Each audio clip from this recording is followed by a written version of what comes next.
Explosive teaching and powerful prayer combined. Live with Pastor Sam Adeosun. It's time for Prayer Life with Pastor Sam Adeosun. Praise the Lord. Hallelujah. Ẹ jẹ́ a gbàdúrà. Ọlọ́run wa àwa yìn orúkọ yín lọ́pọ̀lọpọ̀ fún oore ọ̀fẹ́ ńlá ìtẹ́ fún wa lónìí. A yìn yín nítorí pé ọwọ́ agbára yín ṣiṣẹ́. A dúpẹ́ fún ìlérí yín nínú ọdún yìí. Pàápàá a dúpẹ́ fún àwọn ẹ̀rí tá a ti yà ń gbọ́ ní ìbẹ̀rẹ̀ ọdún. Jésù Kristi Olúwa ẹ gbà ọpẹ́ wa. Ọlọ́run àgbáyé Olúwa ẹ gbà ìyìn wa. Mo gbàdúrà fún yín lónìí pé níbikíbi tí ẹ ti ń gbóhùn mi, ọwọ́ Ọlọ́run yóò dé ọ̀dọ̀ yín. Mo ní ọwọ́ Ọlọ́run á dé ọ̀dọ̀ yín o. Nínú àwọn tí Ọlọ́run kà yẹ nínú àdúrà yìí, Ọlọ́run kà yín mọ́ wọn. Mo ní orúkọ Jésù Kristi. Nínú àwọn tí ó tún sọ ẹ̀rí tuntun, tí ó sọ ọ̀rọ̀ tuntun lórúkọ Jésù Kristi, mo ní Ọlọ́run kà yín yẹ lórúkọ Jésù Kristi. Ògo ni fún Ọlọ́run lókè ọ̀run ní orúkọ Jésù Kristi Olúwa wa. Àmín. Ẹ̀yin ọmọ Ọlọ́run, a tún dúpẹ́ lọ́wọ́ Ọlọ́run lẹ́ẹ̀kan sí fún oore ọ̀fẹ́ rẹ̀ ńlá ètò fún wa. Pàápàá oore ọ̀fẹ́ pé a jẹ́ alààyè ènìyàn. Jésù ṣeun o. A yìn lógo o. Ọwọ́ agbára wà láàyè rẹ̀ ló ṣiṣẹ́ débẹ̀. Mo gbàdúrà pé Ọlọ́run yóò fún yín ní ìsinmi, ayọ̀ àti ẹ̀rí tuntun lórúkọ Jésù. Gẹ́gẹ́ bá a ṣe sọ fún wa pé ká máa wọ̀nà fún ohun àánú. Bẹ́ẹ̀ náà ló dẹ̀ ṣe rí o. À ti ń ṣiṣẹ́ lé lórí díẹ̀díẹ̀.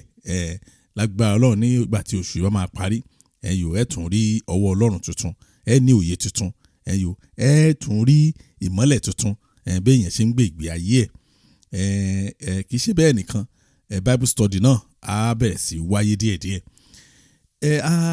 A kéde ní ọ̀sẹ̀ tó kọjá nípa Fire Conference ní ọdún 2024 ní ti London nìyẹn o.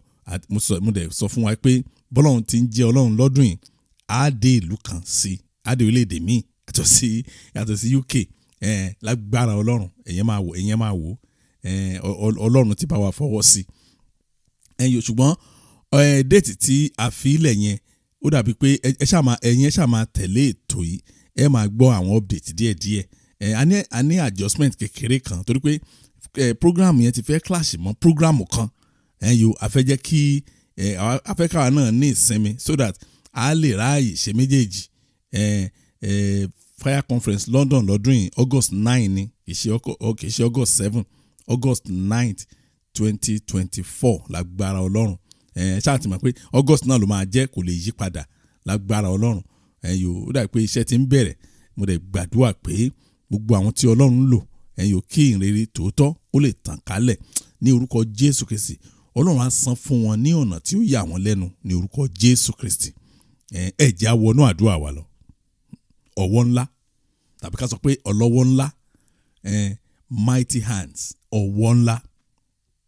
Ẹ wò, tẹ́ ẹ bá ti ń gbọ́, bóyá ẹ gbọ́, torí mo rántí àwọn arákùnrin kan tán kọrin kan, tí wọ́n pe Ọlọ́run ní ọlọ́wọ́ gbọgbọrọ. Ìtàn sọ náà ni wípé ọwọ́ Ọlọ́run tóbi, ọwọ́ ńlá ni. Ọlọ́wọ́ gbọgbọrọ, ìkankan náà ni pẹ̀lú ọwọ́ ńlá. Ṣé rí ọwọ́ ńlá yìí, ilé yẹn máa ń pè sínú ayé ẹ̀ nígbà tí nǹkan bá ti dé ìkórìtà kan tó ti pín lẹ́mìí. Tí ọ̀rọ̀ kan bá ti pìyàn lẹ́mìí, ọwọ́ ńlá Ọlọ́run ló kù téèyàn lè pè o. Torí pé òun nìkan ni ọwọ́ tó lè gbà yàn. Ẹ wò nígbà tí Jábésì tó realize ẹ̀ pé òun ò lè máa bá ìgbé ayé òun lọ bóun ṣe ń bá lọ yìí, ọwọ́ ńlá yẹn náà ló pè tó sì ṣiṣẹ́ fún. Ọwọ́ ńlá yẹn náà ló ṣiṣẹ́ fún ìyá wa Sárà, ọwọ́ ńlá yẹn ló ṣiṣẹ́ fún obìnrin onísun ẹ̀jẹ̀, ọwọ́ ńlá yẹn ló ṣiṣẹ́ fún Sákéù àti ọ̀gọ̀rọ̀ àwọn èèyàn míì tó gba Ọlọ́run tòótọ́ gbọ́. Lónìí ó yẹ kẹ́ ẹ sọ fúnra yín náà pé ó tó gẹ́ ọmọ Léfì. Bẹ́ẹ̀ ni, tí ẹ bá ní àwọn nǹkan kan tó ń bá yín fínra, tó ń fún yín ní ọgbẹ́ ọkàn, tí ò fún yín ní ìsinmi, ìlú yẹ kẹ́ ẹ sọ fún Ọlọ́run pé ó tó gẹ́, torí pé Ọlọ́run ṣetán pẹ̀lú yín. Máa ń sọ, ṣẹ́rí our God is about timing. Àkókò ni. Tí èèyàn ò bá jẹ́ kí àkókò kan fòun dá, tó bá grab ẹ̀, ẹ̀rù á rí ìṣerere. Ṣùgbọ́n ó mà ṣe ọmọ mi yẹn ló sọ fún mi, ó ní ẹ sísà, ó ní kálámù wá grab ẹ̀ ní time tẹ́ sọ ń kọ́. Mo ní timing yẹn náà ni Ọlọ́run ń lò, ìyẹn náà lọ nìyẹn. Ẹ̀rí lónìí a ó tún sọ fún Ọlọ́run lẹ́ẹ̀kan sí, ó tó gẹ́ ohun tí ò ní jẹ́ kí ìlérí ọdún yìí tún àṣẹ ó tó gẹ́ o. Bẹ́ẹ̀ ni ọwọ́ ńlá Ọlọ́run yẹn gan náà la dẹ̀ máa lò. Ibẹ̀ gan ni màá dẹ̀ ti bẹ̀rẹ̀ àdúrà mi. Ibẹ̀ láti bẹ̀rẹ̀ ṣe àdúrà yìí lágbára Ọlọ́run. Ẹ wò ó ṣe rí ní ọdún yìí tá a wà yìí ọwọ́ ńlá Ọlọ́run yóò mú ọ̀tá ṣíjú.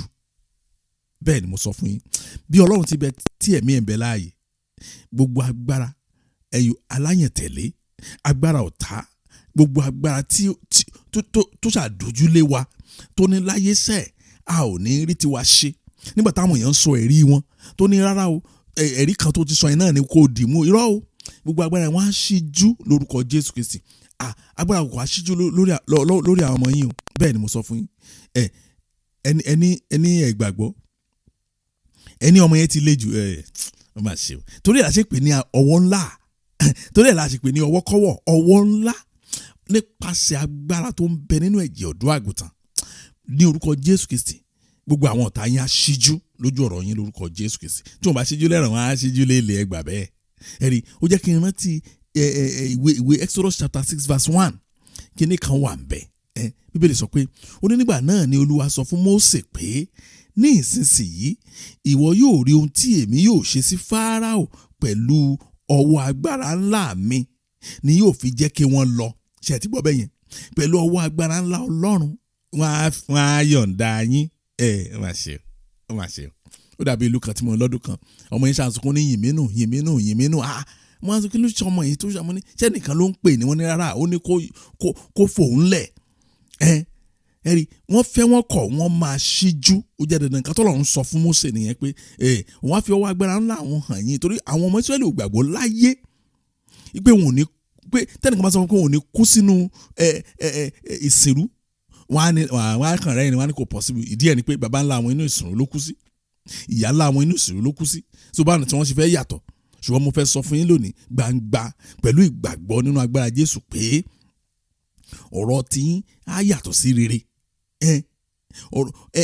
irú ìyà tí àwọn òbí wa jẹ kò yẹ káwa tún bá wọn jẹ irú struggle tí àwọn òbí wa struggle èèwọ̀ ni a ò gbọ́dọ̀ bá wọn struggle ní ti Bíbélì ń sọ ń bẹ̀ yẹn nìyẹn a sọ fún Ọlọ́run pé bí ọwọ́ ńlá Ọlọ́run ṣe mú kí Fáráò ṣíjú lára àwọn ọmọ Ísírẹ́lì gbogbo ọ̀tá ayé mi ẹ ṣíjú lórí ọ̀rọ̀ mi lọ́dún yìí lórúkọ Jésù Kristi láti òní lọ ẹ ṣíjú kì í tẹ̀sí ọdún yìí nìkan láti òní lọ ẹ ṣíjú lórí ọ̀rọ̀ mi bí ọwọ́ ńlá Ọlọ́run ṣe mú kí Fáráò ṣíjú lára àwọn ọmọ Ísírẹ́lì bẹ́ẹ̀ tí máa gbàdúrà yẹn ni kí gbogbo ọ̀tá ayé mi kó ṣíjú as the mighty hand of God compelled Pharaoh to forgo the Israelites all the enemies of my life will forgo me this year or they will forgo me for the rest of my life wọ́n ṣíjú wọ́n gbàgbé mi wọ́n yọ̀ǹda mi bí ọwọ́ ńlá Ọlọ́run ṣe mú kí Fáráò ṣíjú lára ọmọ Ísírẹ́lì láti òní lọ gbogbo ọ̀tá ayé mi gbogbo ọ̀tá ayé àwọn ọmọ mi gbogbo ọ̀tá ìdílé mi ó yá ẹ ṣíjú lórí ọ̀rọ̀ wa pátápátá ẹ jẹ́ á gbàdúrà bẹ́ẹ̀ ní orúkọ Jésù Ọlọ́run ayérayé mo gbàdúrà bí ọwọ́ ńlá Ọlọ́run bó ṣe mú kí Fáráò ṣíjú lára ọmọ Ísírẹ́lì gbogbo ọ̀tá ayé mi ó yẹ ṣíjú lára mi gbogbo ọ̀tá ayé àwọn ọmọ mi ó yẹ ṣíjú lára wọn gbogbo ọ̀tá ayé ìdílé mi ó yẹ ṣíjú lára wa gbogbo ọ̀tá ayé aya mi gbogbo ọ̀tá ayé ọkọ mi ó yẹ ṣíjú ó yẹ máa ṣíjú báyìí gbogbo ọ̀tá ayé mi ó yẹ ṣíjú gbogbo ọ̀tá ayé mi ó yẹ ṣíjú ní orúkọ Jésù ó yẹ ṣíjú bí ọwọ́ ńlá Ọlọ́run ṣe mú kí Fáráò ṣíjú lára àwọn ọmọ Ísírẹ́lì bẹ́ẹ̀ náà ni ọwọ́ ńlá Ọlọ́run yóò mú kí gbogbo ọ̀tá ayé mi ṣíjú lára mi ẹ tẹ̀síwájú àdúrà yẹn ẹ gbàdúrà fún àwọn ọmọ yín o pé kí wọ́n tiẹ̀ ṣíjú lára wọn kẹ́ lè gbádùn wọn kí àwọn tí ò fẹ́ kínú yín dùn kán tiẹ̀ ṣíjú lára wọn tá àwọn ọmọ yín kẹ́ lè jèrè wọn ẹ tẹ̀síwájú ẹ gbàdúrà tìkára ẹ gbà ẹ sọ fún Ọlọ́run bí ìgbà tó yẹ pé ẹnìkan ni àdúrà yìí wà fún ẹ sọ fún Ọlọ́run bẹ́ẹ̀ pé Olúwa ẹ ṣàánú bí ọwọ́ ńlá yín ṣe mú kí Fáráò ṣíjú lára ọmọ Ísírẹ́lì ní orúkọ Jésù Kristi ẹ jẹ́ kí ọwọ́ ńlá yín kó mú kí ọ̀tá ṣíjú lára ọmọ mi kó mú kí ọ̀tá ṣíjú lára iṣẹ́ mi ẹ bẹ̀ sí gbàdúrà bẹ́ẹ̀ gbọ́ àdúrà Jésù Kristi Olúwa wa ẹ wò ó dìgbà téèyàn bá tó ní àlàáfíà tàbí ìfọ̀kànbalẹ̀ tàbí ìsinmi kí ìtẹ̀síwájú tó dé bẹ́ẹ̀ ni mo sọ fún yín ẹ̀yin máa wo orílẹ̀-èdè tó tán jagun ẹjọ́ sí orílẹ̀-èdè tán jagun ṣé wọ́n lè ní progress báwọn ṣe fẹ́ rí bẹ́ẹ̀ náà ni ayé tó kún fún ogun kò lè ní progress àǹfààní tí ọba Solomoni ní nìyẹn nínú gbogbo àwọn ọba Ísírẹ́lì pátá Bíbélì jẹ́ kó yé wa pé òun nìkan ni ọba tó wà lórí ipò tí Ọlọ́run ò gba àwọn ọ̀tá láàyè kí wọ́n dojú ogun kọ. So kò wá lè yà wá lẹ́nu nígbà tí Bíbélì sọ pé ó ní ọrọ̀ débi pé ó máa rí bẹ́ẹ̀ tó inú ìsinmi inú ìfọkànbalẹ̀ òun ló ti ń gbé ìgbé ayé ẹ̀. Bẹ́ẹ̀ náà ni ayé ṣe rí, ayé tó bá yẹ kẹ́ that's why ọmọ ayé àmì táwọn kan bá yà ń pariwo ológun ni mí o, mi ì ṣe ológun lórúkọ Jésù Kristi. Irọ́ o, Jésù sọ pé òun ni ológun, kí wá ní tèmi pẹ̀lú ogun?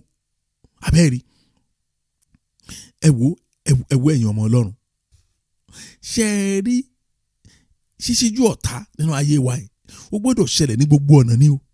Bóyá níbi iṣẹ́ wa níbi iṣẹ́ lómi ṣá ọ̀gá tó ń pàṣẹ lókè á kàn dojú lé ṣá, tó bá kọ a ní kò mọ̀ ọ́ kọ, tó bá tún yé èèyàn padà tó bá kọ bí a ní ẹ̀rọ ní ló yẹ kó ní àǹsà yẹ kó jẹ́ á ṣàrí fọ́ọ̀tì kan nínú ayé ẹ̀. A wá jẹ́ kí ibi iṣẹ́ yẹn kò ní jẹ́ kó ibi iṣẹ́ yẹn wà interesting sí mọ́. Bẹ́ẹ̀ dẹ̀kẹ̀rẹ́ ibi iṣẹ́ yẹn ló ti ń gbowó tó fi ń jẹun tó fi ń tọ́jú àwọn ọmọ ẹ̀. Ẹ̀rí àdúrà tí mọ́mì kan tí mo fún mọ́mì kan nìyẹn mo rántí oníkan bí ọdún 2 sẹ́yìn.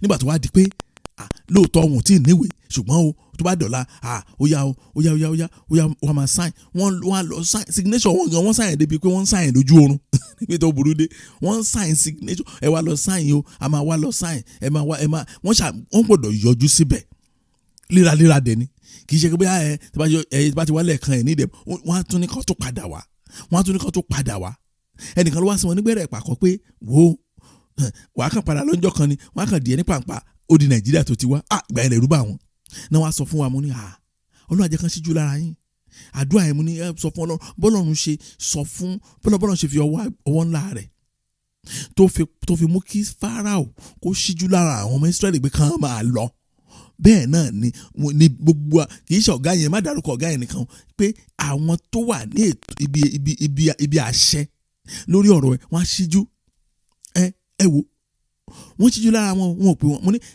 bá ti parí àdúrà yẹn tán ẹ̀kan absent lẹ́ẹ̀kan wò ná tí wọ́n fi gbàgbé wọn ò padà yọ wọ́n lẹ́nu bẹ́ẹ̀ ni má ṣe ó máa ń kà mí lára nígbà tí n bá ti gbọ́ tẹ́lẹ̀ nígbà ní àìsà bọ́n ṣe ń ṣe nílùú yìí ní ẹ gbọ́dọ̀ parọ́ ni màá ní bọ́n ṣe ń ṣe ní tó bá pẹ́ wọ́n parọ́ nílùú yìí ní Ọlọ́run ò fẹ́ irọ́ ó má ṣe inú mi dẹ̀ dùn fún àwọn tó gbé ìgbésẹ̀ yẹn mo rántí lọ́dún yẹn lọ́hùn tí mo sọ fáwọn kan pé ìwé ní orúkọ tẹ́ fi ń ṣiṣẹ́ yẹn ẹ lọ dá padà tẹ́ bá fẹ́ ṣe rere mo dẹ̀ yin Ọlọ́run fún àwọn kan tó gbé ìgbésẹ̀ lẹ́sẹ̀kẹsẹ̀ wọ́n lọ dá padà ọ̀pọ̀lọpọ̀ wọn ti gbàwé báyìí ọ̀pọ̀lọpọ̀ wọn ti dọmọ nílùú báyìí Ọlọ́run ṣé àwọn arábí ilẹ̀ fẹ́ tẹ̀lé tí wọ́n á yí nǹkan mọ́ nǹkan fún yín tí wọ́n á ní kẹ́ lọ ṣe arranged marriage inú yín á máa dùn àjọ in the next 5 years ẹ wá padà sọ story ẹ padà sọ àṣeyọrí yín fún mi gbà yín kì í ṣe pé mò ń sọ fún yín ni pé tó bá jẹ́ nípa ti Ọlọ́run ni àmọ́ dénúdénú adẹ̀ ṣe rere nípa mímọ́ àwọn la fi ń bẹ àwọn èèyàn pé ẹ má mọ̀ wá ẹnìkan sọ pé ẹ̀hún láìkè Pastor Sam kí wàá ní tèmi pẹ̀lú ẹ báwo mo ti fẹ́ kó láìkè mi kí ló kàn mí pẹ̀lú láìkè ẹ ṣé wọ́n ní ìyàwó mi ò láìkè mi ni àbáwọn ọmọ mi ò láìkè mi ṣùgbọ́n fẹ́ràn Ọlọ́run hate èmi ó free hate me as you want ṣùgbọ́n ṣàfẹ́ràn Ọlọ́run yẹn ibẹ̀ gangan ní ìtẹ̀síwájú wa wà ní orúkọ wàá sọ fún Ọlọ́run ní orúkọ Jésù bẹ́ẹ̀ tí wọ́n pè níyẹn pé ní orúkọ Jésù láti òní lọ gbogbo agbára látakò ẹ ṣíjú lórí ọ̀rọ̀ mi gbogbo láti òní lọ gbogbo agbára látakò ó yá ẹ ṣíjú lórí ọ̀rọ̀ àwọn ọmọ mi in Jesus' name henceforth all confrontational powers will forgo my issue wọ́n á gbàgbé pátápátá gbogbo àwọn tó ti pinnu pé màá rí gbogbo àwọn tó ti pinnu pé àwọn bá mi débì kan gbogbo àwọn tí ò jẹ́ kí n sinmi láti òní lọ gbogbo agbára látakò ẹ ṣíjú lórí ọ̀rọ̀ mi ẹ ṣíjú lórí ọ̀rọ̀ àwọn ọmọ mi ẹ ṣíjú lórí ọ̀rọ̀ ìdílé mi ẹ jẹ́ á gbàdúrà bẹ́ẹ̀ ní orúkọ Jésù ní orúkọ Jésù Ọlọ́run ayérayé mo gbàdúrà láti òní lọ gbogbo agbára látakò ó yẹ ṣíjú báyìí ẹ máa ṣíjú lórí ọ̀rọ̀ mi ó yẹ ṣíjú lórí ọ̀rọ̀ àwọn ọmọ mi ó yẹ ṣíjú lórí ọ̀rọ̀ ọkọ mi ẹ ṣíjú lórí ọ̀rọ̀ aya mi ẹ ṣíjú lórí ọ̀rọ̀ ṣẹ́ mi ẹ ṣíjú gbogbo agbára látakò ó yẹ ṣíjú báyìí ó yẹ ṣíjú báyìí ní orúkọ Jésù gbogbo agbára látakò ó yẹ ṣíjú gbogbo agbára látakò ó yẹ ṣíjú gbọ́ àdúrà Jésù Kristi Olúwa wa ẹ wò ó nígbà míì ṣe é rí ọwọ́ ńlá ọlọ́run yẹn á dẹ̀ wá tàṣẹ́tàṣẹ́. Ìgbà míì á wá pẹ̀lú ọwọ́ agbára, ọwọ́ ìbínú ńlá, ọwọ́ yẹn máa ń ṣe bẹ́ẹ̀ dáadáa. Oh my God. Now àdúrà tá a fẹ́ gbà yìí, ibi tá à ń lọ ni wípé kí ọlọ́run kó fi ọwọ́ ńlá rẹ̀ pàṣẹ. Ẹ̀wù tọ́lọ́run bá dẹ̀ ti pàṣẹ, wọn ò tí ìfà ẹ̀dá tó máa yí padà kò tí exist tá a yí àṣẹ ọlọ́run padà. Ẹgbàá mo sọ fún yín. Numbers chapter 23 verse 23. Mo rí ẹsẹ̀ yẹn mo yọ̀. Èdè òyìnbó ẹ̀ ó máa dùn. Kò sí Yorùbá báyìí ẹyọ kan báyìí tó túmọ̀ ẹ̀ dáadáa. Bẹ́ẹ̀ ni mo sọ fún yín. The Bible says, for there is no sorcery against Jacob. Oh my God. Ṣé pé ọ̀rọ̀ yẹn kì í ṣe advice. Nítorí kò sí iṣẹ́ oṣó lòdì sí Jacob. Ṣé pé ìyẹn ò kì í ṣe pé bóyá mi ò ní jẹ́ kí iṣẹ́ oṣó. No. It's a statement of fact. Pé for there is no sorcery against Jacob, nor any divination against Israel. Ó ní nítorí kò sí iṣẹ́ oṣó lòdì sí Jacob tàbí iṣẹ́ àfọ̀ṣẹ lòdì sí Israeli. Ó ní it now must be said of Jacob and of Israel, oh, what God has done. Ayé mi o. Ó ní ìsìn ni a ó sọ nípa ti Jacob àti Israeli pé ohun tí Ọlọ́run ṣe. Jẹ́rí ọ̀rọ̀ yẹn tó ń try sọ fún wa ni pé ó ní nítorí pé Ọlọ́run ti báànì àwọn àjẹ́, ó ti báànì àwọn oṣó, ó ti báànì àwọn ẹlẹ́bọlóògùn, ó ti báànì ọ̀tá ìdílé, ó ti báànì ọ̀tá òde, ó ti bá àwọn aṣenibánidárò, àwọn amúniṣeni, gbogbo àwọn oníṣẹ́ òkùnkùn pátá, torí pé Ọlọ́run ti báànì wọn nínú ayé yín. Ó ní nísinsìnyí ohun tí àwọn èèyàn máa sọ nípa ayé yín ni wípé ṣé ìwọ nìkan ni? Ọlọ́run àṣẹ. Ṣé ìwọ nìkan ni? Èní testimony, ọ̀la testimony, ọ̀túnla Ọlọ́run tuntun ṣe mí. Yé ìwọ nìkan ni? Ntí ẹsẹ̀ gbogbo nǹkan tẹ̀sẹ̀ yẹn ń sọ gangan nìyẹn pé kọ́lọ́run kó fòpin sí iṣẹ́ òkùnkùn. Ẹyọ àṣàyè sọ yẹn pé Jésù Olúwa nínú ayé mi ẹ fòpin sí iṣẹ́ òkùnkùn pátápátá. Ẹ pàṣẹ lónìí kẹ́ ẹ fòpin sí iṣẹ́. Put an end to the work of darkness in my life. Ẹ pàṣẹ báyìí nípasẹ̀ ọwọ́ ńlá yín. Ẹ pàṣẹ kẹ́ ẹ fi òpin sí iṣẹ́ òkùnkùn ayé mi. Ẹ jẹ́ a gbàdúrà ní orúkọ Jésù, ní orúkọ Jésù. Ọlọ́run ayérayé o, Olúwa lónìí ó yẹ pàṣẹ. Ẹ pàṣẹ kẹ́ ẹ fi òpin sí iṣẹ́ òkùnkùn ayé mi. Ẹ fòpin sí iṣẹ́ òkùnkùn ayé ọmọ mi. Ó yẹ fòpin sí iṣẹ́ òkùnkùn ìdílé mi. Ó yẹ fòpin sí iṣẹ́ òkùnkùn nínú iṣẹ́ mi. Ó yẹ fòpin sí báyìí. Ó yẹ pàṣẹ pẹ̀lú ọwọ́ ńlá yín. Ó yẹ pàṣẹ pẹ̀lú ọwọ́ ńlá yín. Ẹ pàṣẹ báyìí o kí iṣẹ́ òkùnkùn dópin, iṣẹ́ òkùnkùn parí ní orúkọ Jésù Kristi. Iṣẹ́ òkùnkùn ráàyè gbọ́ àdúrà Jésù Kristi Olúwa wa. Ẹ wo ó máa ń ṣe mí láàánú gan pé àwọn èèyàn ò sin Ọlọ́run gangan mọ́. Ó máa ń ṣe mí láàánú o.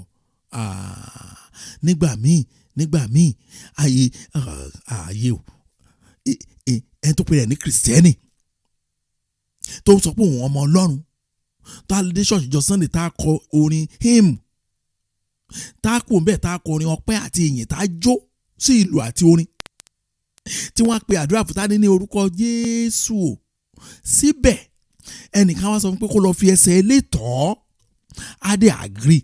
Kíní yẹn máa ń stress me out.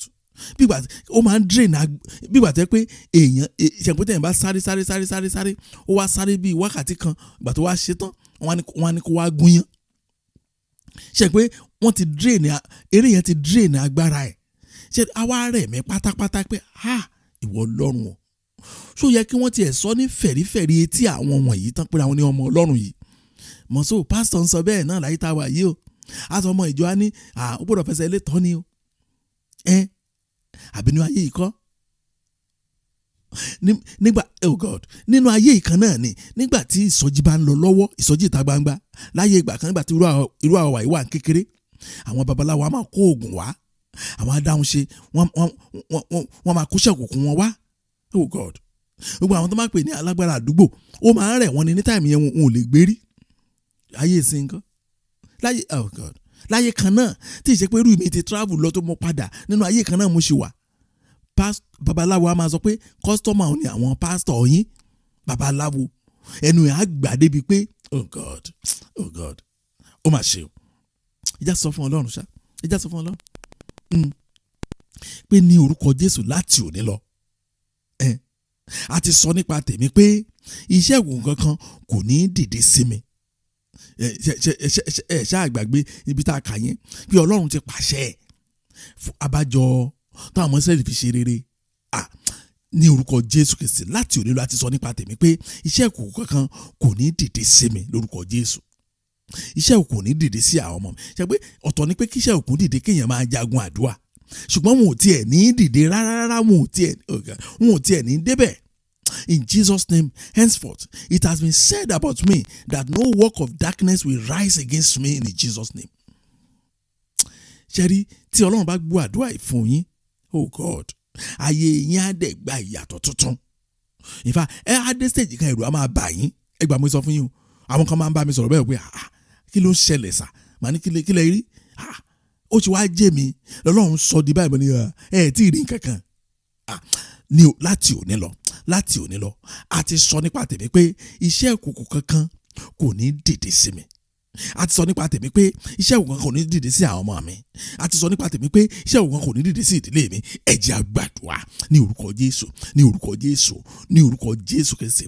Láti òní lọ a ti sọ nípa tèmi pé iṣẹ́ òkùnkùn kankan kò ní dìde sí mi. Torí pé Ọlọ́run alààyè ó ti gbá wọn wọlẹ̀.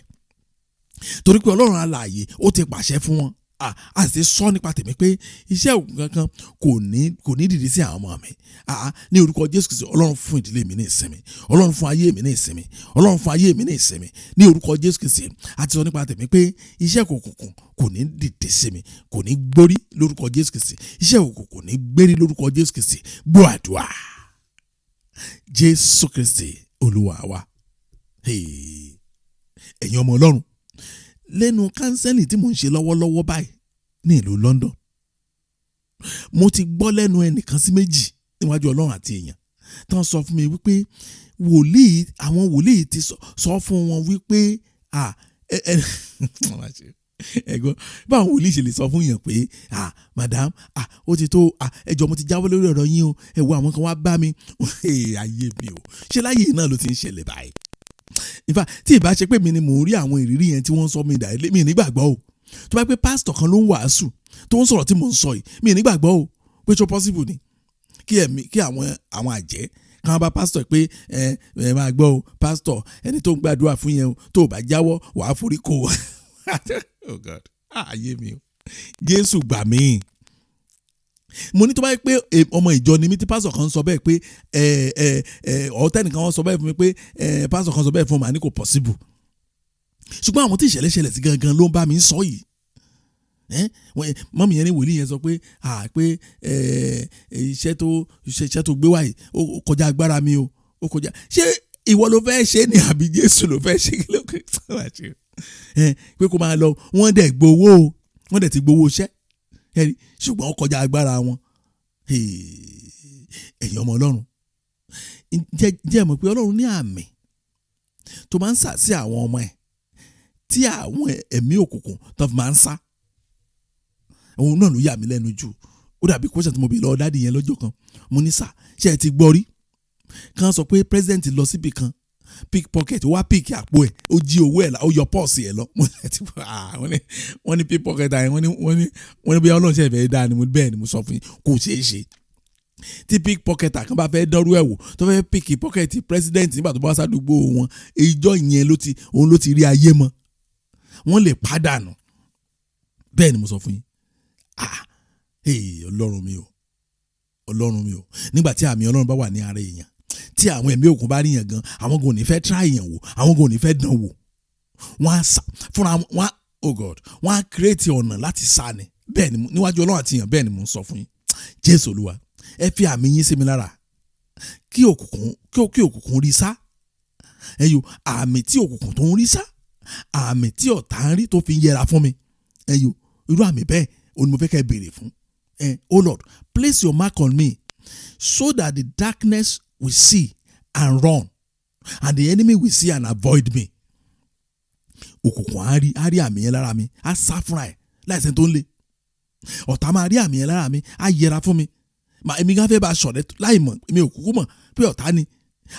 Èmi á fẹ́ bá aṣọ rẹ̀ á yẹra fún mi ní gbogbo ọ̀nà. kò ní fẹ́ bá mi rìn pọ̀, kò ní fẹ́ bá mi jókòó pọ̀, kò ní fẹ́ bá mi dọ̀rẹ́. Jésù Olúwa, ẹ fi àmì yín sí mi lára, àmì tí òkùnkùn rí tó ń sá, àmì tí ọ̀tá rí tó ń yẹra fún mi. Ẹ jẹ́ á gbàdúrà bẹ́ẹ̀ ní orúkọ Jésù, ní orúkọ Jésù. Ọlọ́run ayérayé mo gbàdúrà, Olúwa ẹ fi àmì yín sí mi lára, àmì tí ọ̀tá rí tó ń sá, àmì tí òkùnkùn rí tó ń sá, tí ọ̀tá rí tó ń yẹra fún ni. Orúkọ Jésù ẹ fi àmì yín sí mi lára, Olúwa ẹ fi àmì yín sí mi lára, àmì yín Olúwa ẹ fi sí mi lára, Olúwa ẹ fi sí mi lára, Olúwa ẹ fi sí mi lára ní orúkọ Jésù. Àmì yín Olúwa ẹ fi sí mi lára, Olúwa ẹ fi sí àwọn ọmọ mi lára, ẹ fi sí ìdílé mi lára. Èyí tí òkùnkùn rí tó ń sá, èyí tí ọ̀tá rí tó ń yẹra fún ìdílé mi, lórúkọ Jésù rú àmì bẹ́ẹ̀, Olúwa ẹ fi sí wa lára. Gbọ́ àdúrà Jésù Kristi Olúwa wa. Ẹ̀yin ọmọ Ọlọ́run, mo ní important message kan fún wa tá a fẹ́ fi gbàdúrà, a fi gbàdúrà náà. Ẹ dákun ẹ listen dáadáa, torí pé ó wà disturbing a little bit. Now, ẹ̀mí Ọlọ́run sọ gbangba pé nínú ọdún yìí, nítorí pé àwọn wòlíì èké wọn ò rí owó bọ́n ṣe ń rí tẹ́lẹ̀. Ẹ gbọ́ dáadáa, nítorí pé àwọn wòlíì èké, wòlíì ni o, mi ṣe babaláwo, àwọn wòlíì èké wọn ò rí owó bọ́n ṣe ń rí tẹ́lẹ̀. Ẹ̀mí Ọlọ́run sọ wípé àwọn wòlíì èké yìí wọ́n ti wá ń padà lọ wo past record tí wọ́n ní, wọ́n ti náà padà search fóònù wọn wò padà, gbogbo àwọn èèyàn tó ti pass through wọn tẹ́lẹ̀, wọ́n fẹ́ bẹ̀rẹ̀ sí sàsí wọn. Ẹ gbọ́ mi dáadáa o, mo ní ẹ̀mí Ọlọ́run sọ pé torí pé àwọn wòlíì èké wọn ò rí owó bíi ti tẹ́lẹ̀ mọ́.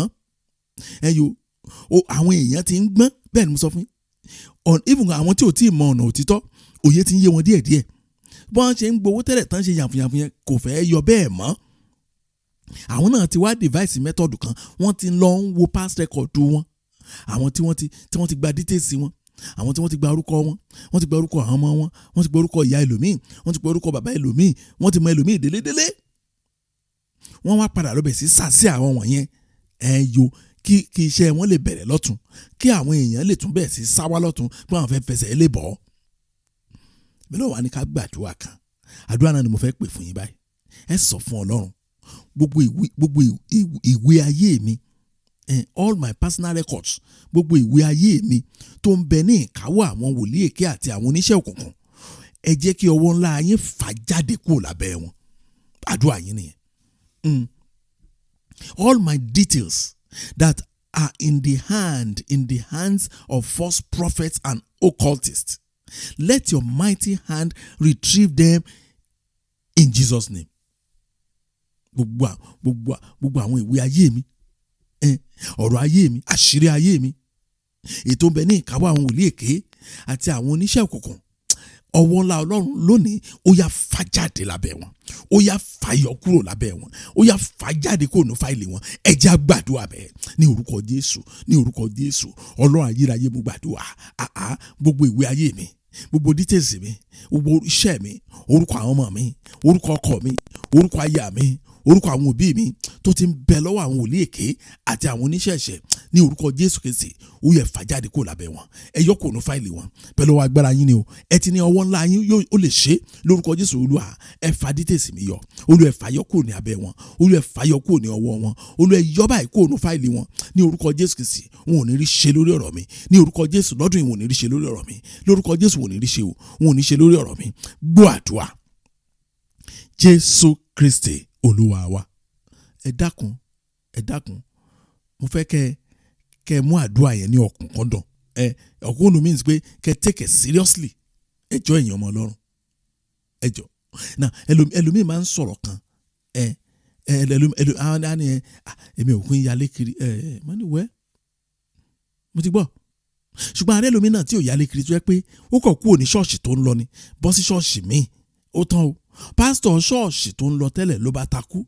Ẹ dákun, kí ló special náà? Ẹ jọ̀ọ́, kí ló special pé èèyàn kù ṣọ́ọ̀ṣì? Mi ò rí. Torí pé mo ti ṣiṣẹ́ ìgẹ́bí ìránṣẹ́ Ọlọ́run about 3 decades now. Ó ti ń lọ bí 30 ọdún báyìí. Ṣé ẹ wá fẹ́ sọ pé èmi ní ṣọ́ọ̀ṣì rí téèyàn lọ ńbẹ̀? But kí ló kàn mí? Mo ní wá ṣe rere. Ó ní ara o, ó lóun fẹ́ ṣe rere láti ọ̀dọ̀ mi, ó lóun fẹ́ gba ibòmíì wọlé. Kí ni tèmi pẹ̀lú ẹ̀? Èmi á tún kọjú sí iṣẹ́ ìránṣẹ́ mi, mo bá tèmi lọ nìyẹn. ṣùgbọ́n kò rí bẹ́ẹ̀ fún ọ̀pọ̀lọpọ̀ àwọn ìrìnsẹ̀ Ọlọ́run. tẹ́ bá kún ṣọ́ọ̀ṣì wọn báyìí ẹlòmíà kó àdúrà jọ. bẹ́ẹ̀ ni ìránṣẹ́ Ọlọ́run kan sọ mi lẹ́yìn ọjọ́ mẹ́ta yìí ó nígbà tó ń kó ṣọ́ọ̀ṣì yẹn ó ní wọ́n sọ àwọn ọmọ ṣọ́ọ̀ṣì yẹn ló sọ fún un pé wọ́n kó àdúrà jọ pásítọ̀ tán kò lábẹ́ kó àdúrà jọ pé àwọn tó kó ṣọ́ọ̀ṣì wọn tá a ṣẹlẹ̀ nínú ayé wọn tí wọ́n fi máa sá padà wá lójijì kọ́lọ́run kó jẹ́ kó ibi tá a ṣẹlẹ̀ wàhálà tá a ṣẹlẹ̀ ìdààmú tá a ṣẹlẹ̀ tá a fi sáré padà wá. Imagine ṣé ẹ lè believe pé ó lè ṣẹlẹ̀ báyìí tí n bá rí face to face mi ní gbàgbọ́ o pé so possible ṣá kí ló special pé èèyàn lọ ṣọ́ọ̀ṣì kan olóòlọ́ mọ́ pásọ̀ kan tó dá ṣọ́ọ̀ṣì ọ̀hún lẹ̀ ṣọ́ọ̀ṣì kan kọ́ ló ti kúrò àbí pásọ̀ tó dá ṣọ́ọ̀ṣì ọ̀hún lẹ̀ tó ń sọ̀rọ̀ yẹn ṣé ṣọ́ọ̀ṣì kan kọ́ ló ń fúnra ẹ̀ ti kúrò ló fi wá dọ̀ràn tó bẹ́ẹ̀. So láìpẹ́ ó ti nira èèyàn gbọ́dọ̀ súnmọ́ Ọlọ́run jù báyìí lọ. Mọ́mì ẹ súnmọ́ Ọlọ́run jù báyìí lọ. Dádì ẹ súnmọ́ Ọlọ́run jù ẹ má súnmọ́ mi jù Ọlọ́run yẹn ni ká ẹ súnmọ́ òun nìkan ló lè gbà yín. Sọ fún Ọlọ́run lẹ́ẹ̀kan sí. All my personal details that are in the care of false prophets and occultists, let your mighty hand retrieve them from them. Let your mighty hand retrieve my details. Ọwọ́ Ọlọ́run nìkan ni ló lè ṣe o. Wọn ò ní rí ti yín rò torí wọn ò ní rí yín. Wọ́n á débi torúkọ yín wà mi ìfẹ́ kẹ́ni kó bá ṣẹ́ mi jẹ́. Gbogbo ìwé ayé mi, gbogbo àṣírí ayé mi, gbogbo ọ̀rọ̀ ayé mi, ètò bẹ ní ìkáwọ́ àwọn wòlíì èké àti oníṣẹ́ òkùnkùn. Ẹ jẹ́ kí ọwọ́ ńlá yín kó fàyọ kúrò lọ́wọ́ wọn. Ẹ jẹ́ á gbàdúrà bẹ́ẹ̀ ní orúkọ Jésù, ní orúkọ Jésù. Ọlọ́run ayérayé mo gbàdúrà gbogbo ìwé ayé mi, gbogbo ọ̀rọ̀ ayé mi, gbogbo àṣírí ayé mi, gbogbo orúkọ mi, gbogbo orúkọ àwọn ọmọ mi, lórúkọ Jésù Kristi, gbogbo orúkọ ìdílé mi tó ń bẹ ní ìkáwọ́ wòlíì èké àti àwọn oníṣẹ́ òkùnkùn gbogbo ní orúkọ Jésù Kristi. Ẹ jẹ́ kí ọwọ́ ńlá yín fàyọ, ọwọ́ ńlá yín fàyọ ní orúkọ Jésù Kristi, ọwọ́ ńlá yín fàyọ ní orúkọ Jésù Kristi, ọwọ́ ńlá yín fàyọ ní orúkọ Jésù Kristi, ọwọ́ ńlá yín fàyọ. Gbọ́ àdúrà Jésù Kristi Olúwa wa. Ẹgbẹ́ ẹ̀yin ọmọ Ọlọ́run wo ló ń bẹ tó lè ṣiṣẹ́ bí Ọlọ́run wa? Tẹ́ ẹ bá gbàgbọ́ dénú wàhálà ni o. Òótọ́ tó wà ń bẹ nìyẹn o. Kì í ṣe pé bóyá èmi ń sọ lẹ́nu, mi ò tí ì rí Ọlọ́run kankan nínú ẹ̀sìn kankan tó ní agbára àti ipá bí Ọlọ́run Ísírẹ́lì tí mo mọ̀. Deuteronomy chapter 3 verse 24. Deuteronomy chapter 3 verse 24. Bíbélì sọ̀rọ̀ kan bẹ̀ tó ní agbára. Ó ní Olúwa Olódùmarè, ìwọ ti bẹ̀rẹ̀ sí fi títóbi rẹ àti ọwọ́ agbára rẹ hàn ìránṣẹ́ rẹ. Ọlọ́run wo ló tó bẹ́ẹ̀ láyé àti lọ́run tí ó lè ṣe àwọn iṣẹ́ agbára ńlá tí ó ti ṣe? Ẹ̀gbọ́n ẹ̀yin náà dáhùn. Àwọn iṣẹ́ agbára ńlá tí Ọlọ́run ti ṣe, Ọlọ́run wo ló tún lè ṣe? Kò sí. Torí that is what mo máa ń sọ fún wa wípé Ọlọ́run tí ẹ ti mojú ẹ̀ yìí ó ní kẹ́ ẹ takú tì lọ́rùn, ó ṣe kò ṣe ẹ takú tì lọ́rùn torí pé òun nìkan ló lè ṣe. Ẹ wo ètò tí Ọlọ́run ní fún àwọn èèyàn ní agbára o. Ọlọ́run táwa ń sìn nìkan òun lá ní ká ṣe nǹkan tá a máa ṣe mistake sí tí ò ní wọ́rì. Bẹ́ẹ̀ ni mo sọ fún yín. Ẹ lọ bèèrè lọ́wọ́ àwọn tó ń ṣoògùn yẹn. Tí wọ́n sọ fún mi pé kí ni tí mo gbé fún ẹ yìí, má jẹ́ kí díẹ̀ kan lẹ o, má jẹ́ kan gbé sílẹ̀ lẹ o. Tẹ́ ẹ bá ṣe mistake gbà lọ́wọ́ wọn, tẹ́ ẹ dẹ̀rẹ̀ o jẹ́ kí díẹ̀ kan lẹ̀ ní ọjọ́ ayé yín, consequences ẹ̀ ó lè láti kú lọ. Bẹ́ẹ̀ ni mo sọ fún yín. Bàbá kí n tẹ́ gbé fún mi yẹn ó mà ti kan lẹ̀, ó kan lẹ̀, ó tọ́nu, ó ti ya wèrè. Bí ti Sátánì ṣe rí nìyẹn, kò ní àánú lọ́wọ́. Àbẹ́ ẹ̀ gbọ́. So torí ẹni Bíbélì yẹn tí mo júbà ọ̀rọ̀ Ọlọ́run bẹ́ẹ̀ yẹn. Ó ní Ọlọ́run wo ló tó bẹ́ẹ̀ láyé àti lọ́run tó lè ṣe àwọn iṣẹ́ agbára ńlá tí ó ti ṣe. Ẹ ká wá mú ọwọ́ Ọlọ́run yẹn ká wá mú wá sínú ayé wa. Mo fẹ́ ká gbàdúrà kan nínú àdúrà yẹn. A sọ fún Ọlọ́run, Jésù Olúwa, ẹ mú kí ọwọ́ ńlá yín bẹ̀rẹ̀ sí ṣe àfọ̀mọ́ nínú ìdílé mi. Oh Lord, make your mighty hand start the cleansing of my family. Ẹ̀wẹ̀ ẹ̀yin ọmọ Ọlọ́run. Ọlọ́run gbọ́dọ̀ bẹ̀rẹ̀ sí rìn káàkiri inú ilé yín báyìí láti ṣe àfọ̀mọ́ ẹ̀. Àwọn nǹkan tí ò ní jẹ́ kí ọdún yìí kó tún gbè yín, àwọn nǹkan tí ò ní jẹ́ kí ìlérí ọdún yìí ṣẹ, ọwọ́ Ọlọ́run gbọ́dọ̀ bẹ̀rẹ̀ sí ṣe àfọ̀mọ́ ẹ̀ báyìí. Jésù Olúwa, ẹ mú kí ọwọ́ ńlá yín bẹ̀rẹ̀ sí ṣe àfọ̀mọ́ ìdílé mi láti òní lọ. Ẹ jẹ́ á gbàdúrà bẹ́ẹ̀ ní orúkọ Jésù, ní orúkọ Jésù. Ọlọ́run ayérayé mo gbàdúrà, ẹ mú kí ọwọ́ ńlá yín, ẹ mú kó bẹ̀rẹ̀ sí ṣe àfọ̀mọ́ ìwẹ̀nùmọ́ ní ìdílé mi. Ó yẹ máa wẹ̀ wá mọ́. Gbogbo ibi tí a bá ti nílò ọwọ́ yín, gbogbo ibi tí a bá ti nílò orí ọ̀fẹ́ yín, gbogbo ibi tí a bá ti nílò ìsúre yín lórúkọ Jésù Kristi. Ó yẹ ọwọ́ ńlá yín, ó yẹ kí ó bẹ̀rẹ̀ sí ṣe àfọ̀mọ́ nínú ìdílé mi. Ó yẹ kó máa fọ̀mọ́ ìdílé mi, ó yẹ máa fọ̀mọ́. Ọwọ́ ńlá yín fọ ìdílé mi mọ́ báyìí. Gbọ́ àdúrà Jésù Kristi Olúwa wa. Ọlọ́run mi o, ẹ wo mo kọ́ ẹ̀kọ́ kan lẹ́nu ọjọ́ mẹ́ta yìí. Ẹ̀kọ́ náà ni wípé ilé wo la fẹ́ kó lọ, la fẹ́ kó sí tá à ní fọbẹ̀ mọ́ tàbí ká tún bẹ̀ ṣe. Even tó wáyé kán ṣe ẹ̀kọ́ lé ní, kán ṣe ẹ̀kọ́ ilé yẹn, a ò kàn lè wọ́n ṣe ẹ̀kọ́ lé ní o, kákan mú àní fẹ́ múùfù síbẹ̀. Wọ́n á kọ́kọ́ ṣe àfọ̀mọ́ ọbẹ̀, wọ́n á clean ní ibẹ̀. Lẹ́yìn ọjọ́ mẹ́ta ni mo mọ̀ pé bẹ́ẹ̀ gẹ́lẹ́ ni ayé èèyàn ṣe rí. Even gan téèyàn bá wọ hòtẹ́ẹ̀lì, kéèyàn wọnú hòtẹ́ẹ̀lì báyìí, kéèyàn lọ book hòtẹ́ẹ̀lì kó wá fẹ́ lọ kó lọ bẹ̀, inú ilé yẹn gbọ́dọ̀ wà ní, èèyàn á rí dájú báyìí pé ó wà ní mímọ́. So àwọn hòtẹ́ẹ̀lì ò lè fi ṣeré o. Kán tó gba ẹnìkan wọlé ní tuntun, new guest, ibi tó fẹ́ yàrá tó fẹ́ wọ̀, wọ́n á make sure pé ó wà pa. Mo ní ìrí kan ní àwọn ọdún kan ní Nàìjíríà. A lọ sí Àbújá ni, la bá book hòtẹ́ẹ̀lì. Wọ́n ṣe fún wa ní kọ́rọ́ báyìí tá a wọlé báyìí. Èèyàn wọn lọ́rùn. A rí i pé bẹ́ẹ̀dì aṣọ tó wà lórí bẹ́ẹ̀dì hòtẹ́ẹ̀lì yàrá tán fún wa yẹn, aṣọ yẹn dọ̀tí. Wọn ò káṣọ yìí kúrò náà. Ẹni tó lo bíi láàsì aṣọ tó fi tó ó dọ̀tí débi pé ní ìdá ti tán náà kẹ́mọ̀ káṣọ tó wà mẹ́ẹ̀ dọ̀tí.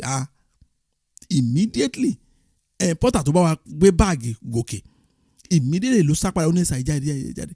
Mo ní kí ló dé, òun ló kọ́kọ́ sport kìíní yẹn, ó ní ká jáde. Èmi náà wá rí i pé pẹ̀lú ojúro owó rọ̀gùrọ̀gùn tẹ́ gbà ń bì, tún bí ìṣẹ́kẹ́ tó gba ẹlòmíì síbẹ̀.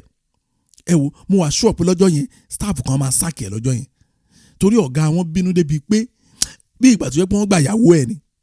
Mo dẹ̀ rí pé ó correct. Rí báyé èèyàn ṣe gbọ́dọ̀ rí nìyẹn. A gbọ́dọ̀ máa ṣe àfọ̀mọ́ ẹ̀ léraléra. Tí táìmù tí ìdílé yín bá nílò àfọ̀mọ́, tí wọn ò bá fọbẹ̀ mọ́, ohun tuntun ò lè wọ́bẹ̀ o níwájú Ọlọ́run àti èèyàn. Òun ló fà á tó máa ń dàbí pé ní ìdílé mi odidi ọdún 2, 3, 4, 5 stagnancy ni wọ́n kàn dé sójú kan ṣá, torí pé wọn ò bẹ Ọlọ́run kó fọ ìdílé wọn mọ́ kí ohun tuntun lè wọ́bẹ̀. A sọ fún Ọlọ́run pé Jésù Olúwa, àsìkò tún ti tó kẹ́ ẹ ṣe àfọ̀mọ́ ayé mi kí ìlérí ọdún tuntun kó lè ṣẹ sí mi lára. Oh Lord, another time has come for you to cleanse my life so that the promise of this year will be fulfilled in me. Àsìkò tó, àbẹ́yìn ò mọ̀ ni, èmi mọ̀ dáadáa o pé àsìkò ti tó. A sọ fún Ọlọ́run pé Jésù Olúwa, àsìkò mà ti tó. Olúwa ẹ ṣàánú fún mi. Àsìkò ti tó báyìí. Kẹ́ ẹ wá ṣe àfọ̀mọ́ nínú ayé mi. Àsìkò tó, kẹ́ ẹ ṣe àfọ̀mọ́ nínú ìdílé mi. Àsìkò tó, kẹ́ ẹ ṣe àfọ̀mọ́ lórí àwọn ọmọ mi. Àsìkò tó, kẹ́ ẹ ṣe àfọ̀mọ́ lórí ọkọ mi, lórí aya mi, kí ìlérí ọdún yìí kó lè wá sí ìmúṣẹ nínú ayé mi. Ẹ jẹ́ á gbàdúrà bẹ́ẹ̀ ní orúkọ Jésù Kristi. Bàbá, àsìkò ti tó. Ọlọ́run wa, àsìkò ti tó. Kẹ́ ẹ wá ṣe àfọ̀mọ́ nínú ayé mi. Ẹ ṣe àfọ̀mọ́ ayé mi. Ẹ ṣe àfọ̀mọ́ àwọn ọmọ mi. Ẹ ṣe àfọ̀mọ́ ìyá mi. Ẹ ṣe àfọ̀mọ́ iṣẹ́ mi. Ẹ ṣe àfọ̀mọ́ ìdílé mi lórúkọ Jésù. Olúwa ẹ ṣe àfọ̀mọ́ rẹ̀. Olúwa ẹ ṣe àfọ̀mọ́. Olúwa ẹ ṣe àfọ̀mọ́. Kí ìlérí yín fún mi ní ọdún yìí kó lè wá sí ìmúṣẹ. Kí ìlérí yín fún mi ní ọdún yìí kó lè wá sí ìmúṣẹ. Olúwa ẹ ṣe àfọ̀mọ́ ayé mi. Olúwa ẹ ṣe àfọ̀mọ́ ayé mi. Ẹ tẹ̀síwájú àdúrà yẹn máa gbàdúrà. Ẹ wí bẹ́ẹ̀ fún Ọlọ́run lórí àwọn ọmọ yín pé k'Ọlọ́run kó ṣe àfọ̀mọ́ ayé wọn kí ohun tuntun lè wọbẹ̀. K'Ọlọ́run kó ṣe àfọ̀mọ́ ayé wọn kí ìlérí tuntun kó lè ṣẹ mọ́ yín lára. Ó yẹ tẹ̀síwájú àdúrà. Gbọ́ àdúrà. Jésù Kristi Olúwa wa. Ẹ wò ẹ̀yin ọmọ Ọlọ́run, ẹsẹ̀ kan wà nínú Bíbélì tá a kì í fiyè sí. Bí ẹsẹ̀ yẹn ṣe bó ṣe popular tó kò farapamọ́ rárá, síbẹ̀ a fiyè sí. Ṣùgbọ́n látòní lọ mo fẹ́ fi iye wá síbẹ̀. Mo fẹ́ ká bẹ̀rẹ̀ sí ṣiṣẹ́ lé lórí. Kẹ̀dẹ̀ máa gbàdúrà lé lórí. Now kí n kọ́ sọ ẹsẹ̀ yẹn náà kí n tó wá sọ nǹkan tí Ọlọ́run ṣí mi níyè sí. 1 Peter chapter 5 verse 6. 1 Peter chapter 5 verse 6. Bíbélì sọ pé nítorí náà ẹ rẹ ara yín sílẹ̀ lábẹ́ ọwọ́ agbára Ọlọ́run kí òun lè gbé yín ga ní àkókò. Now nítorí náà ẹ rẹ ara yín sílẹ̀ lábẹ́ ọwọ́ agbára Ọlọ́run kí òun lè gbé yín ga ní àkókò. Ṣé pé ọ̀rọ̀ yẹn téèyàn bá fiyèsí kò ní mọ̀ nǹkan tí Bíbélì ń sọ ń bẹ̀. Now tẹ bá wo àwa ẹ jẹ́ ká bẹ̀rẹ̀ látọ̀dọ̀ àwọn adarí ẹ̀sìn, àwọn pastors, àwọn senior pastors, àwọn general overseer tó ń bẹ nígboro lónìí. Ẹ rí i pé ìgbéraga wà nínú ọkàn wọn, ó ṣò nínú ọ̀rọ̀ wọn. Tó máa ń wàásù ẹ fetí sí ọ̀rọ̀ tó ń sọ, wọ́n ń sọ̀rọ̀ tìgbéraga. Tó máa bá àwọn àtẹ̀lé wọn sọ̀rọ̀, wọ́n ń sọ̀rọ̀ tìgbéraga. Ṣé wá rí ìgbéraga yẹn ó ti wá transfer sórí àwọn kìrìsìtẹ́nì òde òní, ó máa ń ṣò nínú ọ̀rọ̀ wọn. Ẹ máa gbọ́ àfi tí ìbá kí ń ṣe ìránṣẹ́ Ọlọ́run lókù kí ni ìránṣẹ́ Ọlọ́run fi ń ṣe èèyàn. Tí èèyàn jẹ́ ìránṣẹ́ Ọlọ́run sí báyìí ó ti wá tán nìyẹn. Tó yẹ làwọn fi máa sọ fún àwọn èèyàn pé ìránṣẹ́ Ọlọ́run lè mí o, èmi kì í ṣe Ọlọ́run. Bẹ́ẹ̀ ni mo sọ, òótọ́ tó dẹ̀ wọ́n bẹ́ẹ̀ nìyẹn. And I'm not ashamed láti sọ, ojú òtì mi láti sọ bẹ́ẹ̀ pé ìránṣẹ́ Ọlọ́run ni mí o. Ẹ wo mo fẹ́ ká fiyèsí ọ̀rọ̀ yìí dáadáa, ẹ má misquote mi o. Ó jẹ́ dandan kẹ́ ní ẹni tó bá dẹ̀ ní ọkàn rẹ̀ lẹ̀ kò lè gbàgbọ́ ohun tá à ń sọ yìí. Ẹ rí ṣe rí ìgbéraga yẹn láì mọ̀ wa àti wá pin fún àwọn ọmọ wa. So àwọn ọmọ wa ń gbà mí ní ọ̀pọ̀ ìgbà àjẹ́ kí ẹ̀sìn Kristi gan àjẹ́ kó wà interesting sáwọn ọ̀dọ́ ìsìn gan mọ́. So mo dẹ̀ bẹ̀ yín dáadáa, ẹ bẹ̀ sí lísì sí àǹkan táwọn ọmọ yín ń sọ. Tọ́ bá ti ń gbéraga sí Ọlọ́run nítorí ohun tó ń ṣẹlẹ̀ nínú ìjọ lónìí, nítorí bọ́n ṣe rí ọ̀rọ̀ church lónìí, tọ́ bá ti bẹ̀rẹ̀ sí gbéraga sí ìjọ, ẹ wo wọ́n di promotion ara wọn lọ́wọ́ ni o, wọ́n di ìgbéga ara wọn lọ́wọ́ ni o.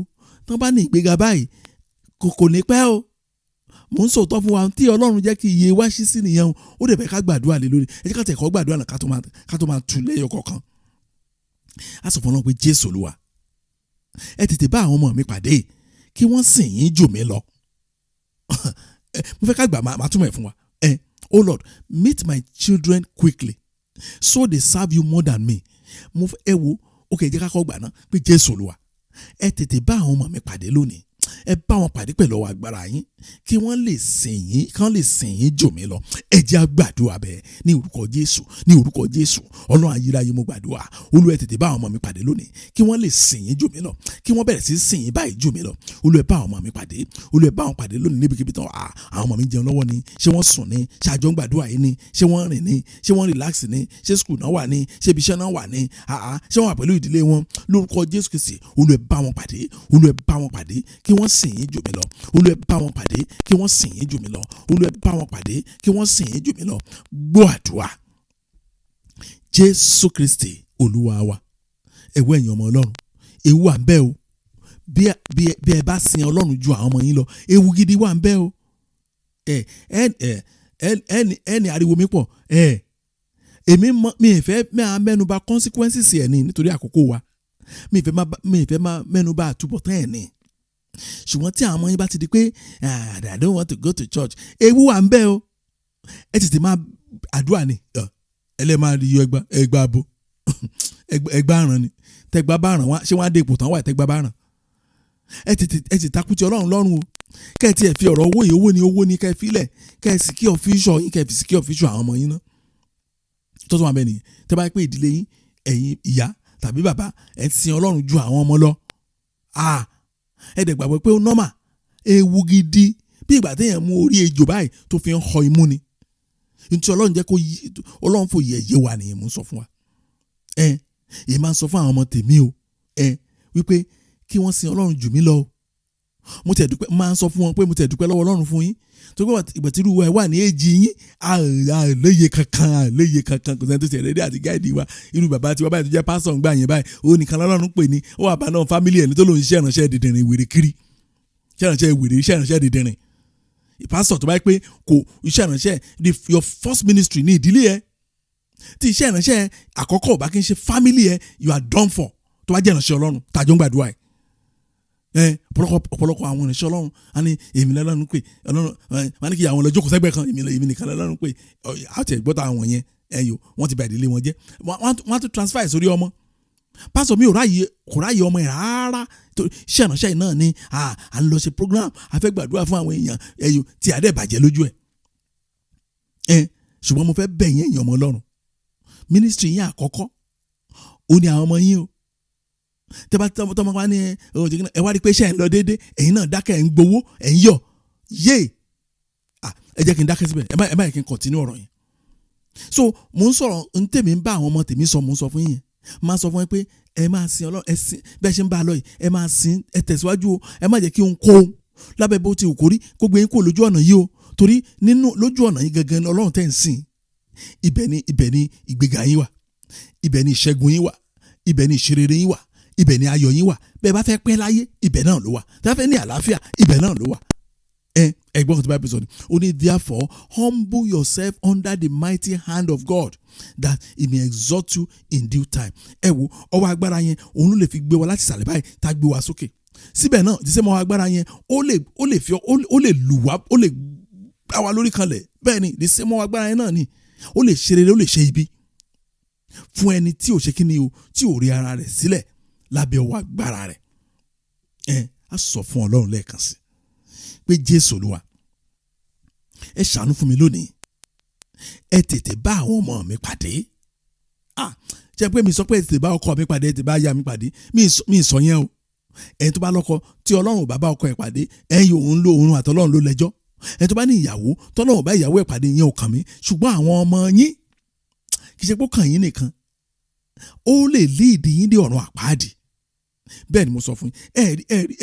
ẹ̀wọ́ bẹ́ẹ̀lì dáadáa ni ẹ̀rí pé wòlíì Élì jẹ̀bi ìlérí Ọlọ́run ó kọ̀ kò ṣẹ nínú ayé ẹ̀ mọ́ ẹni tọ́lọ́run sọ pé títí láéláé ẹ̀yìn ìdílé ẹ̀ àti ilé bàbá ẹ̀ a máa jẹ́ ìránṣẹ́ Ọlọ́run níwájú òun Ọlọ́run ní látòní lọ ká má rí kí lẹ̀ ṣe ẹ̀ kò ṣàgbèrè náà kò ṣoògùn ó dẹ̀ ṣe Ọlọ́run tọkàntọkàn ṣùgbọ́n ó fèlè lórí àwọn ọmọ ẹ̀ Jésù Olúwa ẹ tètè bá àwọn ọmọ mi pàdé kí wọ́n sèyìn jò mí lọ ẹ jẹ́ á gbàdúrà bẹ́ẹ̀ ní orúkọ Jésù ní orúkọ Jésù Ọlọ́run ayérayé mo gbàdúrà Olúwa ẹ tètè bá àwọn ọmọ mi pàdé kí wọ́n sìn yín jò mí lọ ibẹ̀ ni promotion wọn wà ibẹ̀ ni success wọn wà Ọlọ́run wà Olúwa Ọlọ́run ayérayé Olúwa ẹ ṣàánú fún mi ó yẹ tẹ̀síwájú ẹ má dákẹ́ àdúrà yẹn ẹ gbà tọkàntọkàn ẹ gbà tìbẹ̀rù ẹ wò ẹ má dákẹ́ lé ní ẹ tún tẹ̀síwájú máa gbà lọ ẹ má stop o ẹ má tún gbà lọ ẹ mọ̀ díẹ̀ tí mo ní ẹ má gbà lójoojúmọ́ màá sọ fún yín tó bá yá ẹ tẹ̀síwájú àdúrà yẹn pé Jésù Olúwa ẹ ti bá ọmọ mi pàdé kí wọ́n sìn yín jù mí lọ gbọ́ àdúrà Jésù Kristi Olúwa wa ẹ jẹ́ àgbà lẹ́ẹ̀kan sí ká tó lọ sínú àdúrà àánú wa ẹ mọ̀ díẹ̀ tí mo fi sọ fún yín pé ẹ ní stop ẹ máa gbà léra ìdí ẹ̀ ni pé nínú ayé tá a wà yìí àwọn aṣíwájú wa ti bà ẹ̀sìn ìgbàgbọ́ jẹ́ débi pé àwọn ọmọ igun ò fẹ́ ṣègbàgbọ́ mọ́ fáktọ̀ àkọ́kọ́ nìyẹn àwa tá a jí òbí wọn gan ìdìwé tá a fi ń ṣègbàgbọ́ yẹn a make it exciting sí àwọn ọmọ wa ṣàwòṣọ̀gbẹ̀rì làwa gan fúnra wa so àwọn ọmọ yẹn wọ́n ti rí àwọn kan lọ́wọ́ wa wọ́n ti rí bá a ṣe ń lo láìbù wa ó dábàá tí mọ́mí yẹn sọ fún mi nì oníṣègbà jẹ́ pé àwọn àtọkọ wọn àlùkò amókùnrin máa ń fira wọn lù lójoojúmọ́ òun wá sọ fún àwọn ọmọ òun obìnrin pé tí ìmọ̀kọ ní ọmọ ọkọ wo òun lè kọ́kọ́ kan máa lu òun o bí dẹ́ẹ̀dì ṣe máa ń lu yín mo ló ọmọ yẹn correct now àwa gan tá a pèrè àwọn kìrìsìtẹ́nì lójú àwọn ọmọ wa dípò bá ṣe ń lo láìbù wa lójú wọn kò jẹ́ kí àwọn àwọn pé kí ló special bẹ́ẹ̀ kò sí nǹkan tó special bẹ́ẹ̀ kìrìsìtẹ́nì ìrànú wo nǹkan tó máa sọ fún wa nìyẹn torí ẹ̀ láṣẹ máa sọ fún Ọlọ́run lójoojúmọ́ pé Olúwa èmi ò sọ tèmi àwọn ọmọ mi báyìí ẹ jẹ́ kí wọ́n mọ̀ yín jù mí lọ ẹ jẹ́ kí wọ́n sìn yín jù mí lọ ẹ bá wọn pàdé kán lè torí pé nínú ìbápàdé wọn yẹn nínú ìjọsìn wọn yẹn ibẹ̀ ni ìṣerere wọn wà ibẹ̀ ni ìtẹ̀síwájú wọn wà ibẹ̀ ni ìgbéga wọn wà nítorí náà lórúkọ Jésù Olúwa ẹ bá àwọn ọmọ mi pàdé kí wọ́n mọ̀ yín jù mí lọ ẹ jẹ́ á gbàdúrà bẹ́ẹ̀ ní orúkọ Jésù Ọlọ́run ayérayé mo gbàdúrà Olúwa ẹ bá àwọn ọmọ mi pàdé lónìí ní ọ̀nà ìyanu ẹ bá wọn pàdé lónìí ní ọ̀nà ìyanu kí wọ́n mọ̀ yín jù mí lọ kí wọ́n sìn yín jù mí lọ tó pé nínú mímọ̀ yín yẹn ibẹ̀ ni ìṣerere wọn wà ibẹ̀ ni ìtẹ̀síwájú wọn wà ibẹ̀ ni ayọ̀ wọn wà ibẹ̀ ni ìṣẹ́gun wọn wà lórúkọ Jésù Olúwa ẹ mí sí àwọn ọmọ mi Olúwa ẹ mí sí wọn kémi gan lè ní ìsinmi kí n lè ní ìbàlẹ̀ ọkàn Olúwa ẹ mí sí wọn gbọ́ àdúrà Jésù Kristi Olúwa wa ẹ dákun ẹ jẹ́ ká lọ sínú àdúrà nù wa ẹ tí mo bá ṣe ń gbà á ibi la ti ń béèrè nǹkan lọ́wọ́ Ọlọ́run ẹ béèrè dáadáa o ẹ jọ̀ọ́ ọdún àṣẹbẹ̀rẹ̀ ọdún yìí ni o oṣù àkọ́kọ́ tí ì parí o ẹ wàá béèrè dáadáa ẹ wàá gbàdúrà yẹn dáadáa ó yẹ máa gbẹ má dùn dẹnikẹ́ni bí láti máa ń béèrè kan lọ́wọ́ Ọlọ́run tẹ́ ẹ bá ti bá wa gbàdúrà yẹn tó wáyé first time yín ní ibi láti máa ń change posture wa bóyá ẹ̀nà látàárọ̀ ni ẹ lè kúnlẹ̀ kẹ́ jókòó bóyá ẹ jókòó látàárọ̀ ni ẹ lè dìde tàbí kẹ́ máa rìn kiri ẹ kàn ṣá but ẹ ti mọ̀ bẹ́ẹ̀ mi ṣe ń gbà tèmi ó yẹ tẹ̀síwájú ẹ máa gbàdúrà ẹ máa béèrè lọ́wọ́ Ọlọ́run ẹ máa béèrè ẹ má dákẹ́ o. Gbọ́ àdúrà Jésù Kristi Olúwa wa ẹ jẹ́ á gbàdúrà Ọlọ́run wa àwa yin orúkọ yín lọ́pọ̀lọpọ̀ fún oore ọ̀fẹ́ àdúpẹ́ fún wa agbára àdúpẹ́ tó pé ẹ ràn wá lọ́wọ́ àdúpẹ́ tó pé ẹ mú adé ìkórìtà ìbẹ̀rẹ̀ ẹ dẹ̀ mú ayanjú àdúrà yìí láyọ̀ àtàlàfíà àdúpẹ́ tó pé ẹ ti gbọ́ àdúrà ẹ ti fi àwọn ọ̀rọ̀ sí wa lẹ́nu ohun tẹ́ ẹ fẹ́ jẹ́ ká wí gan àti sọ Jésù Olúwa ẹ gba ọpẹ́ wa Ọlọ́run àgbáyé Olúwa ẹ gba ìyìn wa mo gbàdúrà fún yín mo ṣe ń gbàdúrà fún yín mo gbàdúrà fún ọkọ yín mo ṣe gbàdúrà fún yín mo gbàdúrà fún aya yín mo ṣe gbàdúrà fún yín mo gbàdúrà fún àwọn ọmọ yín ìdílé lápapọ̀ mo gbàdúrà fún mo sọ fún Ọlọ́run pé àdúrà tòní lórúkọ Jésù Kristi yóò jẹ́ àjẹmọ́nú fún yín lórúkọ Jésù Kristi gbogbo ìsúre tẹ́ ti súre lónìí lórúkọ Jésù Kristi yóò ṣẹ gbogbo ìfibú tẹ́ ti fibú lónìí lórúkọ Jésù mo ní yóò ṣẹ gbogbo tẹ́ ní ẹ fẹ́ lórúkọ Jésù Kristi lónìí yóò ṣẹ gbogbo tẹ́ ẹ kọ̀ fún ayé yín lórúkọ Jésù lónìí yóò ṣẹ bẹ́ẹ̀ mo gbàdúrà fún Ọlọ́run ọ̀run pé bí Ọlọ́run ti bẹ tẹ̀mí ẹ̀ bẹ̀ láàyè yóò fi àánú rẹ̀ bẹ̀ yín wò lónìí yóò da ọwọ́ agbára rẹ̀ yóò dá lé yín ọwọ́ agbára rẹ̀ yóò fi kàn yín ọwọ́ agbára rẹ̀ yóò fi gbé yín sókè ọwọ́ agbára rẹ̀ yóò fi tún ayé yín ṣe bẹ́ẹ̀ ni ó ṣe lórúkọ Jésù Kristi ògo ni fọ́nà lókè ọ̀run ní orúkọ Jésù Kristi Olúwa wa àmín. Ìjẹ́ kí ìrọ̀fẹ́ Jésù Kristi Olúwa wa ìfẹ́ mọ́ ti Ọlọ́run dàpọ̀ tiẹ̀ mọ́ kó máa bá wa lọ kọ́lọ́run kó ṣàánú wa mọ́mì ẹ ti rí àánú gbà dádì mo ní kẹ́ ẹ tẹ́wọ́ gba àánú yín báyìí bọ́lá ti bẹ tẹ̀mí ẹ̀ bẹ̀ láàyè lẹ́yìn àdúrà yìí ẹ ò rí ọwọ́ Ọlọ́run mo ní lójú oorun yín ẹ rí ojú ọwọ́ Ọlọ́run mo ní ojú oorun yín bí ẹ ti ń sùn lọ́wọ́lọ́wọ́ Ọlọ́run yóò fi ara rẹ̀ hàn yín lórúkọ Jésù Kristi níbi iṣẹ́ yín ẹ ò rí ọwọ́ Ọlọ́run mo ní orúkọ Jésù níbi iṣẹ́ yín ẹ ò rí ọwọ́ Ọlọ́run ní ọ̀nà yín gbogbo ẹ ò rí ọwọ́ Ọlọ́run níbi tí ẹ dé tí àwọn èèyàn mọ̀ yín lórúkọ Jésù ẹ ò rí ọwọ́ Ọlọ́run níbẹ̀ níbi tí ẹ dé táwọn èèyàn mọ̀ yín lórúkọ Jésù ẹ tún rí ọwọ́ Ọlọ́run níbẹ̀ mo gbàdúrà fún yín pé láti òní lọ ìṣípayá láti òkè wá Ọlọ́run yóò ṣí ojú yín yóò fi hàn yín ògo ni fọ́nà lókè ọ̀run ní orúkọ Jésù Kristi Olúwa wa àmín. Praise the Lord, hallelujah. Thank you and God bless you.